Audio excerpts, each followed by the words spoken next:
Hello viewers, welcome to the third video in the series The Oriental Wisdom. In the last video, I explained to you the essential features of Chinese civilization. In this video, I will explain to you how the present day China works. Please like, share and subscribe to my channel Wisdom of Life. Dear viewers, you must have come across with the phrases People's Republic of China and Mainland China. So what is the difference between the two? People's of Republic of China is the country or the sovereign state, and Mainland China is part of it. Generally, when we refer to China, we are actually referring to Mainland China. Hong Kong and Macau have special status within People's Republic of China, which I will explain in the next slide. But please, it is important to remember that there is only one sovereign state, which is the People's Republic of China, and neither Hong Kong nor Macau is a sovereign state. That is why it is only the People's Republic of China which is a member of the United Nations, and neither Hong Kong nor Macau is a member of the UN. So People's Republic of China consists of Mainland China and two special administrative regions called Hong Kong and Macau. The Mainland China consists of 22 provinces, 4 municipalities and 5 autonomous regions. Now what are municipalities and autonomous regions? In China, the mega cities are given the status of municipality. So at present, there are 4 municipalities. The examples are Beijing, which is China's capital, and Shanghai, which is China's most advanced city. Now, what are the autonomous region? In China, the main ethnic group is called the Hans. So in those regions of China where the non-Han population consists of more than 15% of the population of that region is given the status of autonomous region. An example is the Xinjiang autonomous region, which is China's largest autonomous region and where Uyghur population is the largest population.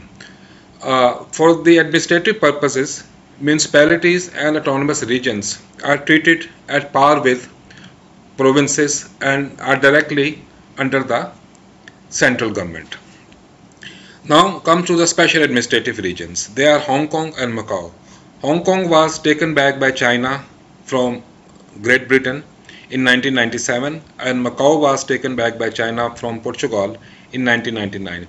These two regions have been given more powers and internal autonomy, but still they are very much part of the People's Republic of China, and neither of them is a country in its own right.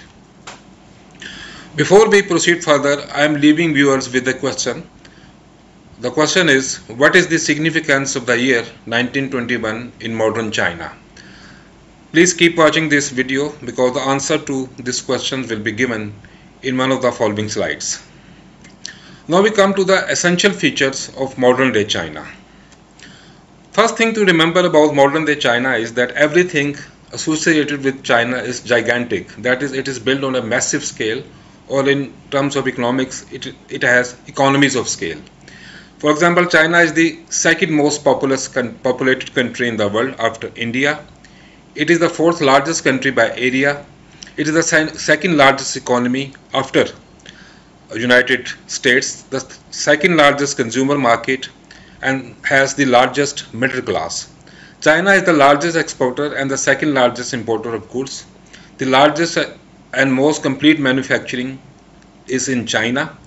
That is why countries found it difficult to compete with Chinese goods, and China runs trade surplus with most of its trading partners. China is among the largest recipients and sources of foreign direct investments, and it is the top trading partner of more than 140 countries and regions. This shows the influence and power of China in the present day world.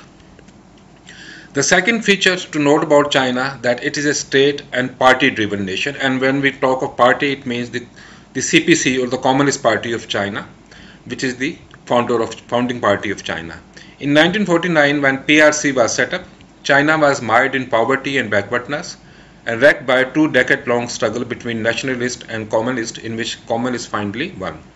It was the Chinese state and the CPC which led Chinese rejuvenation, which means that taking China back to the status, the high status which it enjoyed in the Committee of Nations until the end of the 18th century.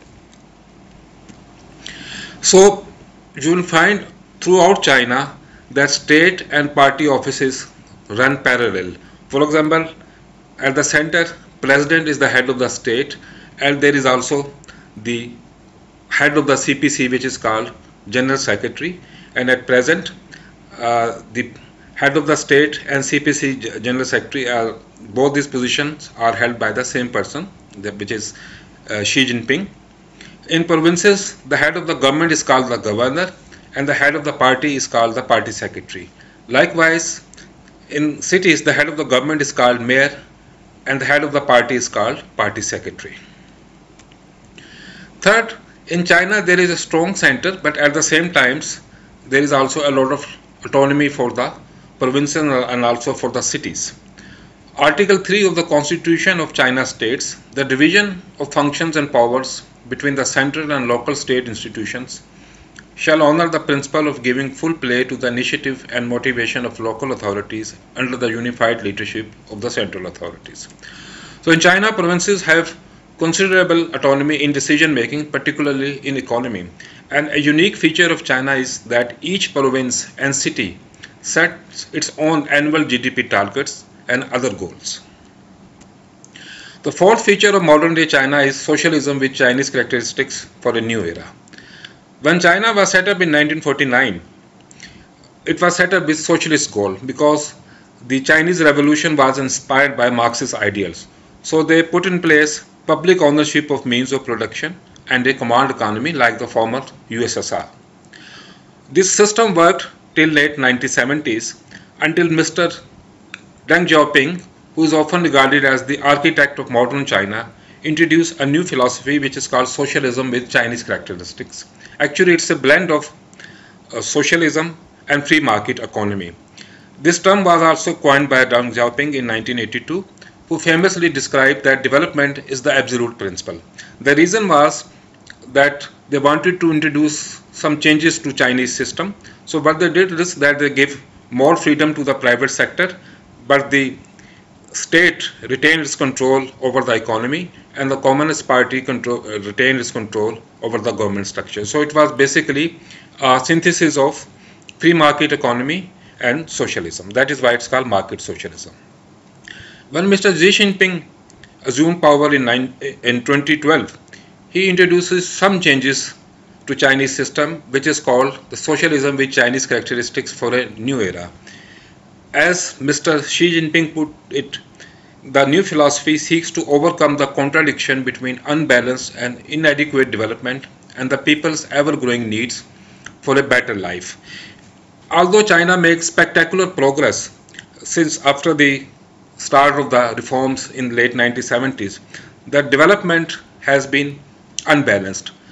Mostly the development took place in the coastal regions of eastern China, while the western China and the rest of the country did not keep pace with the development.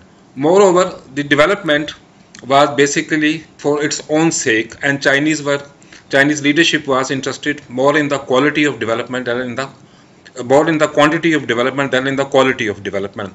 I take you back to the statement of Deng Xiaoping in which he said that development is the absolute principle. But Xi Jinping thought that development, if it is to be sustainable, should be balanced and pro-people, and that the quality of development is more important than the quantity of development. So this is what socialism with Chinese characteristics for a new era is all about, to have quality and people-centered development. Chinese often describe their efforts in terms of goals. So there are two centenary goals were announced after Xi Jinping assumed power. The first was to build a moderately prosperous society in all respects by 2021. The significance is that the Communist Party of China was set up in 1921. So in 2021 it completed its 100 years. So that is why the first goal was in keeping with the first 100 years of the Communist Party. And according to the Chinese government, extreme poverty was eliminated in China at the end of 2020.